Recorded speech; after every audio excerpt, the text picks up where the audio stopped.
마이크로소프트 실적 발표가 나왔는데 이게 오히려 마이크로소프트한테는 악재가 되고 삼성과 하이닉스에게는 호재가 되는 상황이 될 것 같아서 영상을 찍습니다. 이제 아침에 저도 이제 일찍 일어나서 이제 보고 나서 이거 영상 찍어야겠다 해가지고 좀 바로 달려왔어요. 마이크로소프트 실적 발표를 한번 보면은 첫 번째, 너무너무 잘 나왔다. 제가 이렇게 옮기겠습니다. 진짜 잘 나왔습니다. 주가가 그러면 올라야 될 거 아니에요. 지금 보시면 매출이 15%더 잘 나왔고, 그리고 영업이익이 5%더 잘 나왔고, EPS가 5.6달러가 나왔습니다. 예상이 3.9인데 아예 4달러를 뛰어넘고 5달러가 나왔어요. 32% 더 잘 나왔습니다. 매출 잘 나와, 어닝 서프라이즈, 영업 어닝 서프라이즈, EPS 어닝 서프라이즈. 그 주가가 팍 올라야 될 거 아니에요. 거기다가 클라우드를 지금 관건으로 보거든요. 예를 들어서 다른 것 좀 안 좋아도 클라우드가 좋으면 또 호재가 되는데, 클라우드가 전년 대비 한 27% 성장할 거로 봤는데 그 이상으로 더 성장을 하게 됩니다. 너무 잘 나왔잖아요. 그러면 주가가 빡 올라야 될 거 아닙니까? 근데 지금 발표 후에 마이너스 6과 마이너스 7 사이를 왔다 갔다 하고 있더라고요. 자, 그러면은 뭐냐? 실적이 잘 나왔는데 왜 주가가 떨어지느냐?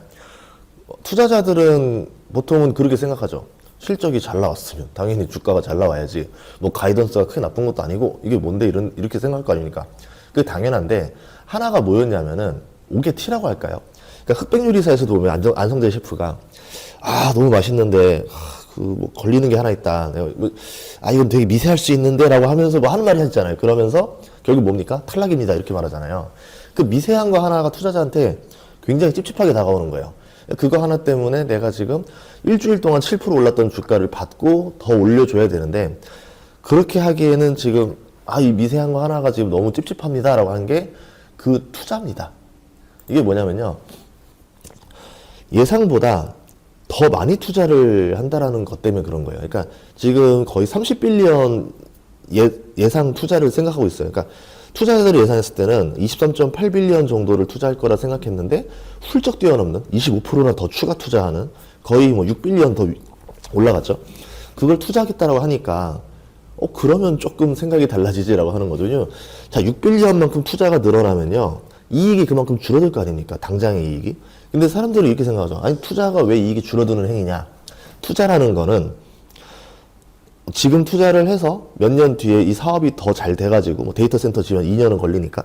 그런 다음에 2년 뒤에 이익을 더 증폭시키는 행위 아닙니까? 라고 말을 하는데, 유상증자가 어떨 때는 호재가 되고 유상증자가 어떨 때는 악재가 되는 경우가 있습니다. 유상증자를 해서 이게 유상증자한 돈보다 훨씬 더 이익을 많이 줄 것 같은 사업에 투자를 한다라 그러면 호재. 유상증자를 한 돈보다 이익이 그렇게 클 것 같아 보이지 않으면 악재로 봐요. 그럼 이 얘기는 뭐냐면은 이제 가성비의 구간을 지났다라고 보는 거죠. 기업들이 지금 뭐 클라우드를 더 과감하게 공격적으로 투자하는 게 돈을 더 많이 벌기 위해서의 행위라고 말은 하지만 월가가 봤을 때는 가성비의 구간은 넘어간 것 같아요. 그러니까 23.3빌리언까지는 가성비의 투자라고 보는 거고 그거보다 과한 투자는 공격적인 투자라고 보는 겁니다. 수비수를 빼서 공격수를 하나 더 투입합니다. 그러면 골을 더 많이 넣을 거니까 좋지 않겠어요? 라고 생각하지만 그쪽은 그런 밸런스가 깨지는 것 같은데라는 거죠.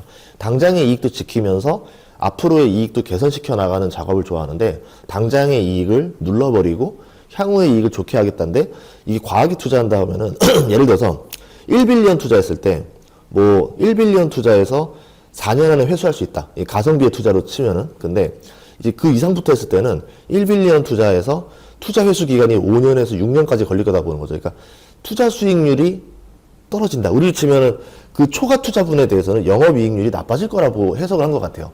그렇게 했기 때문에 마이너스 7% 정도를 보고 있는 거 아닌가라고 생각을 합니다. 그래서 투자에서는 살아남기 위한 투자가 투자자한테 매력적이 아니라는 거죠. 왜냐면 그거는 기업이 사정인 거죠. 기업이 뭐 살아남고 싶어서 투자를 한다 뭐 한다는 거는 그건 기업이 알아서 하셔야 되는 거고 투자자 입장에서는 이 좋은 투자처가 이렇게 널려 있는데 굳이 왜 내 돈을 여기에 살아남게 하기 위해서 내가 기부 행위를 해야 되느냐. 이거 도미네이션입니다. 이거 아니잖아요. 그렇죠? 그래서 매력적이지 않다라고 본 거예요. 기존 3년에는 그냥 과하게 투자하는 걸 무조건 좋아했어요. 과하게 투자하니까 돈 엄청 벌겠는데 이제는 아마 빅테크들도 가성비에 신경을 써야 되겠죠. 안 그러면 주가를 안 올려줄 거니까. 이제 CEO가 해야 되는 일은 주가 상승을 해야 되는, 시키는 계획도 잡아야 될 거 아닙니까? 근데 이제 그게 월가의 환영을 받지 못한다라고 하면은 이 과도한 투자보다는 가성비의 투자로 전환이 바뀔 수도 있지 않겠는가. 근데 이건 좀 당장 좀 뒤에 일인 거긴 하고요. 자, 그래서 지금 딱 말한 대로 이겁니다. 이제 과한 투자는 악재로 해석을 하고 있다. 그러니까 월가의 심리를 우리는 여기서 힌트를 잡아야 된다. 그러면은 이제 다음 주에 이제 엔비디아도 나오고 구글도 나오고 할 건데 이제 거기들 실적도 이제 그걸 보면서 생각해야 되겠죠. 그럼 구글은 과하게 할 것인가 아닌가? 그리고 엔비디아는 어떻게 할 것인가 다 봐야 되는데요.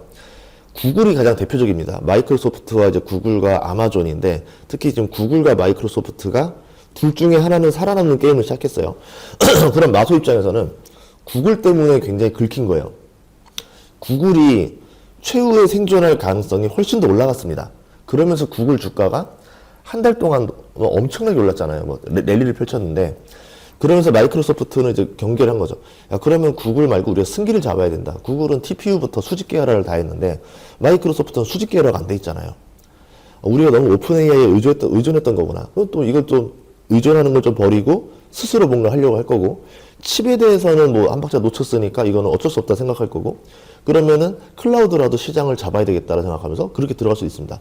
그럼 만약에 여기서 다음 주에 구글의 선택에 따라서 또 이제 이 AI 관련 투자 전망이 또 바뀔 건데 만약에 구글이 그래 죽어보자 이러면서 그냥 또 공격적으로 때려요. 그러면 이제는 완전 삼성전자랑 SK하이닉스랑 엔비디아부터 시작해서 구글은 아니니까 그럼 엔비디아 빼고 그냥 HBM 회사들은 대박 나는 거죠. 저 둘이 그냥 죽겠다고 막 공격적으로 투자한대요. 그럼 물량 딸리고 가격 폭등할 거 아닙니까, HBM. 그러게 당연히 호재로 볼 수 있겠죠. 근데 우선은 마이크로소프트 거 하나만으로도 지금 삼성전자랑 SK하이닉스의 호재로 봤을 겁니다. 그쵸? 그래서 아마 오늘 장 시작하면 빨간불로 나올 것 같긴 한데, 자, 그럼 두 번째. 그럼 만약에 다음 주에 구글이, 죽어보자라고 하면은 이제 난리가 나는 거고. 그래서 제가 생각하는 거는 당장은 이게 HBM 기업들한테는 호재일 가능성이 높다. 이건데, 만약에 조금 더 뒤로 가서 생각을 해봅시다. 조금만 더 이제 시간을 좀 지나볼게요. 자, 그럼 어쨌든 월가에서는 어쨌든 이 심리가 좋진 않아요. 근데 구글은 구글이 만약 그렇게 나올겠지만, 만약에, 그럼 이제 어쨌든 좀 뒤에 가서, 자, 이제는 생각을 했을 때, 이거 아닌 것 같아라고 하면은 조금만 더 뒤에 다다음번 분기부터는 과한 투자를 안 하고 딱 예상치만큼 정도만의 투자를 하게 되면서 더 효율적으로 자본을 효율적으로 쓰면서 AI 쪽에 어떻게 더 시장의 점유율을 늘려갈 것인가에 대한 전략들을 써야 되겠죠. 제일 좋은 방법은 기술이죠. 저전력 기술을 쓰겠다던가 이런 식으로 해서 에너지 지출 비용을 확 줄이고 왜냐면 천연가스가 많이 올랐기 때문에 그러면서 더 효율적인 선택을 하겠다. 이런 식으로 나가는 컨셉이 더 좋지 않겠나라 봅니다. 근데 지금은 AI 투자에 돈을 안 쓸 수는 없어요. 어마어마하게 써야 되는데 지금은 그냥 돈의 게임을 하고 있는 거죠. 한 기업이 분기마다 40조의 돈을 투자해버린다? 국가가 투자할 돈을 기업 하나가 그냥 하고 있는 겁니다. 그러니까 전쟁으로 치면은 한 나라가 전 그 국가의 병력을 이끌고 나왔는데 저쪽은 장군 하나가 휘하 병력이 한 국가의 병력이랑 맞먹는 거예요. 이게 지금 미국인 상황인 거죠. 그래서 부럽긴 합니다. 자, 어쨌든 반대로 누군가가 돈을 쓰면 누군가는 번다라는 거가 이제 투자의 교훈이고 세용지마라고 하죠. 그래서 마이크로소프트가 주문이 늘어나면 당연히 GPU랑 HBM 주문이 늘어날 거고 관련 기업들의 주가가 올라갈 수밖에 없을 것이고 엔비디아 같은 경우는 GPU이긴 한데 구글 쪽까지 이렇게 나온다 하면 또 구글 한다 해서 이제 GPU가 막 옛날만큼 그렇게 완전 독점이라는 느낌이 좀 덜해졌잖아요. 그리고 이미 또 많이 오르기도 했었고 그런데 마이크론, 삼성전자, SK하이닉스 같은 경우는 독점입니다. 이 3사가 그냥 알아서 그냥 해주고 있는 거고 계속 이 용량 크게 늘어나고 있고 거기에다가 지금 생산은 안 됐는데 자꾸 더 해달라 하니까 그러니까 늘어나게 되면은 캐파가 없는데 이제는 증설을 선택할 수밖에 없을 거예요. 그래서 만약에 나중에 뉴스겠지만 기대하는 거는 삼성전자랑 이제 SK하이닉스도 마이크론처럼 상반기 내에 증설 발표 같은 것들을 할 가능성이 전 높다라고 봅니다. 안 그러면은 물량을 댈 방법이 없어요. 더 이상 증설하지 않는 이상은. 그런 점에서 이게 전반적으로 업계의 호재가 될 수도 있겠죠. 왜냐하면 엔비디아 같은 경우는 이미 풀로 땡기고 있는데 그렇게 하나 저렇게 하나 우선 풀로 주고 있다니까요. 이렇게 되는 거고. 거기다 구글 같은 경우는 그럼 TPU 쓸게요. 이렇게 할 수 있는 거잖아요. 좀 상황이 조금 다를 수도 있다라는 거죠. 그래서 실제로 지금 엔비디아 같은 경우는 주가가 그렇게 오르지 않았습니다. 장전을 봤을 때. 그렇게 볼 수 있었고요. 자, 그러면 어쨌든 월가가 이게 가성비의 구간을 지났다 생각하고 나니까, 그럼 조금 다음부터 만약에 그럼 투자를 가성비 있게 모드로 발표를 하게 되면 어떻게 됩니까? 라고 하면은, 그러면 또 이제 이, 아까 말한 GPU나 HBM한테는 그렇게 호재가 안 될 수가 있겠죠. 조금 더 지나서, 이제 그러면 슬슬 이제 투자보다는 이걸 가지고 이익의 효율을 늘려나가는 단계. 하드웨어 다음에는 소프트웨어입니다. 그러니까 하드웨어 빨로, 돈빨로 우선은 쫙 설치를 해요. 자, 그런 다음에는 이거 말고 이 안에서 공정 효율을 개선하는 방법은 없을까? 더 효율적으로 돌려서 조금 더 능률을 올리는 방법은 없을까? 이런 소프트웨어 방법을 찾게 됩니다. 그냥 처음에는 돈이 하드웨어 쪽으로 투자해 준 다음에 그 다음에는 그거를 더 유지 보수 쪽을 더 효율적으로 할 수 있는 곳에 돈을 투자하겠죠. 근데 아직까지는 그런 기업을 보진 못한 것 같아요. 이제 언젠간 나오겠죠. 그게 아니면은 뭐 투자 관련사가 아니라 그냥 빅테크가 혼자 할 수도 있는 거기도 할 거고. 그렇게 되면서 오히려 나중에는 이것 쪽을 맡는 회사들이 더 이익률 개선이 도움되지 않을까라고 보는 거죠. 그러면 장비주 쪽에서는 오히려 이 이익률이 떨어지는 구간이 나올 수도 있겠죠. 그래서 세옹지마라는 단어가 주식에 제일 잘 어울립니다.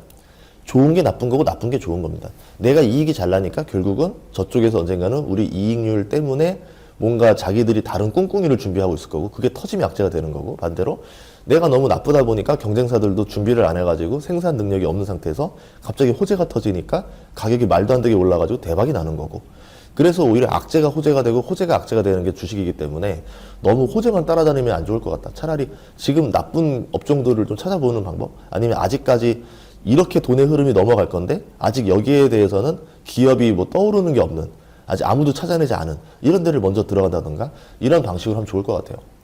참고로 오늘 메타는 7% 넘게 상승했는데 주가가 많이 눌렸다가 실적이 잘 나와서 그래요. 그리고 그동안 과한 투자를 한다고 지적을 받았었는데 실적을 잘 내주니까 또 오르는 거죠. 테슬라는 실적이 생각보다 잘 나왔습니다. 그래서 약간 올랐습니다. 그래서 이 다음 주 빅테크도 남아있지만 이 실적 전에 이미 주가가 꽤 오른 상태에서는 베팅을 하지 않는 게 좋다라 생각을 하고 반대로 주가가 많이 빠져든 상태라면은 기대감을 가져볼 만도 하다라는 거죠. 분석에 따라서. 그래서 여러분들이 투자할 때 작은 아이디어가 되시길 바라도록 하겠습니다. 예, 그리고요. 지금 제가 이제 그 기업 분석하고 하는 것들 그리고 이제 한 달에 한 번씩 ETF 그리고 이제 한 달에 한 번씩 업종, 주도 업종들 그리고 주도 기업들 이렇게 분석을 월간 다 하고 있거든요. 그걸 그렇게 하고 이제 월간 라이브 강의도 하고 있는데 지금 이제 어스에서 그 월 100원에 한 달만 100원이고 그 다음 달부터는 이제 정규 비용으로 바뀌긴 합니다. 예, 그런데 우선 한 달 정도는 되게 저렴하게 하고 있으니까 여러분들이 한번 저렴하게 한번 신청해 보시는 것도 좋을 것 같습니다. 제가 아래다 링크 남겨둘 테니까 여러분들 확인해 보세요. 자, 그러면은 더 다음 시간에 뵙도록 하겠습니다. 항상 라이브 사랑해 주시고 앞으로 좋은 영상으로 찾아뵙도록 하겠습니다. 고맙습니다.